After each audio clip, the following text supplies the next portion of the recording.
আপনাদের সবাইকে স্বাগতম। আজকের প্রতিবেদনে আমরা এক অসাধারণ যাত্রায় নামছি। একটি আপেলের বাইরের আবরণ থেকে শুরু করে নামব ক্রমাগত গভীরে, যেখানে চোখে দেখা যায় না, কেবল অনুভব করা যায়। প্রশ্ন একটাই, বাস্তবতা কি শুধু দৃশ্যমান জগৎ, নাকি এর গভীরে লুকিয়ে আছে এক রহস্যময় কোয়ান্টাম বাস্তবতা? প্রথম পর্যায়ে আমরা পৌঁছাই কোষের জগতে।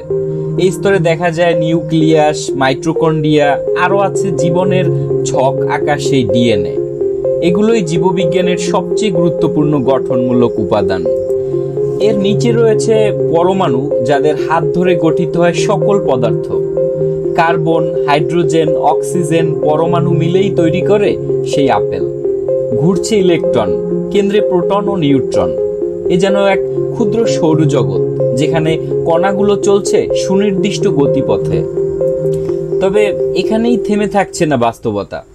আমরা প্রোটন বা নিউট্রনের গভীরে যদি তাকাই, দেখি তারা গঠিত হয়েছে কোয়ার্ক দ্বারা। এই কোয়ার্কদের একত্রে বেঁধে রাখে গুলয়ন। এ এক অতি ক্ষুদ্র জগৎ, যা আজও বিজ্ঞানীদের কাছে রহস্যের ঝলক। আরও নিচে খুঁজে পাই আলোকণাকে, ফোটন। এটি একদিকে শক্তির বাহক, অপরদিকে কোণীয় কম্পনের এক কণিকা। ফোটনের নেই কোনো ভর, নেই সুনির্দিষ্ট অবস্থান, শুধু এটি দিয়েই গঠিত হয় আলোকিত বিশ্ব। সবশেষে নামবো আমরা বাস্তবতার এক গহীন স্তরে। এখানে সব কণাই জন্ম নেয় এক অদৃশ্য শূন্যতা থেকে, যেখানে মুহূর্তে মুহূর্তে কণা উদয় ও বিলীন হয়। এটি বাস্তবতা নয়, এটি সম্ভাবনার ফেনা। আজকের এই যাত্রায় আমরা আবিষ্কার করলাম একটি আপেল শুধু আপেল নয়, এর গভীরে লুকিয়ে আছে জ্যোতির্বিজ্ঞান থেকে কোয়ান্টাম মেকানিক্স পর্যন্ত এক বিস্ময়কর জগৎ, যেখানে বস্তু নয়, তথ্যই শেষ কথা।